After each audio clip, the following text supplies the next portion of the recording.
Bonjour à toutes et à tous. Aujourd'hui, nous sommes dans la pâtisserie de David H. Et si nous sommes ici et pas ailleurs, c'est pour découvrir comment on fabrique ce petit biscuit. Ça s'appelle une bragardise et c'est une spécialité de Saint-Dizier. Alors, je ne sais pas vous, mais moi je pense qu'on va se régaler. C'est une recette que David fait depuis près de 10 ans et que lui et son apprentie Natacha connaissent sur le bout des doigts. La pâte est faite d'ingrédients simples. Mais ce qui fait le succès de la bragardise, c'est la pointe de cannelle et de noix de coco. Voilà, la pâte est réalisée. Donc là, maintenant, il ne reste plus qu'à la façonner. Un biscuit qu'il est aujourd'hui le seul à produire, mais qu'il n'a pas créé. Il y a eu une association entre 10 et 12 boulangers en 1994 qui ont créé le petit four sec appelé la bragardise pour en faire une spécialité et c'est comme ça que c'est venu. À l'époque, des pâtissiers la produisent un temps, puis arrêtent. Plus de bragardise. Avant que David ne décide de reprendre le flambeau et d'en faire sous une nouvelle forme. Donc, vous allez m'apprendre à faire la bragardise. C'est ça. Dans un premier temps, il vous faut prendre un peu de pâte et former une petite boule. Donc il suffit de la façonner, d'appuyer avec les extrémités de la main. Un petit peu pour faire une petite pointe. Plus facile à dire qu'à faire, il faut s'y reprendre à plusieurs fois pour acquérir la technique. Comment vous voulez trouver nos bragardises? Bon, là, c'est pas terrible. Pour un début, Odile, c'est pas trop mal. Hein. Mais au bout de 500, ça ira mieux. Ah oui, il en reste quand même pas mal alors avant ça. Quelques bragardises plus tard, la préparation est prête à être enfournée.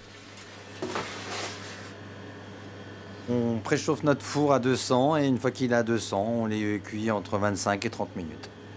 En période de fête, David en vend plus de 150 par jour. Mais la bragardise se consomme toute l'année. Les touristes qui sont au niveau du lac du Der, donc beaucoup de touristes hollandais et donc ils sont assez friands de la bragardise. Et la bragardise commence à être bien connue dans le secteur et les gens se déplacent directement en boutique. Eh ben, c'est pas trop mal, ça. Bon alors, elles sont pas si mal ces bragardises finalement. Eh ben, du beau travail, Odile. Merci David. Bon alors, sachez-le, les bragardises sont délicieuses toutes seules, mais on peut aussi en faire des recettes. À une trentaine de kilomètres, à Joinville, nous retrouvons Dominique Varnereau, qui travaille avec David depuis 8 ans. Bonjour Dominique. Bonjour. Alors voici les bragardises qu'on vient de faire. Qu'est-ce que vous allez pouvoir nous concocter avec ça?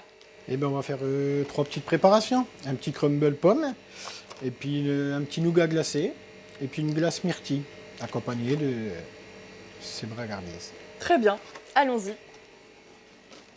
Si on peut le déguster en apéritif avec du vin ou du champagne, c'est en dessert que le biscuit est le plus savoureux. Écrasé, saupoudré ou utilisé comme base, la bragardise sait s'adapter. J'ai trouvé ça goûteux. Donc on peut l'accompagner soit avec un café, soit avec une glace. On va dire ça remplace le spéculoos ou la tuile d'amande. Donc c'est original, c'est local. Pour le dressage, il ne reste qu'à laisser parler votre créativité et le tour est joué. Alors, à vos fourneaux.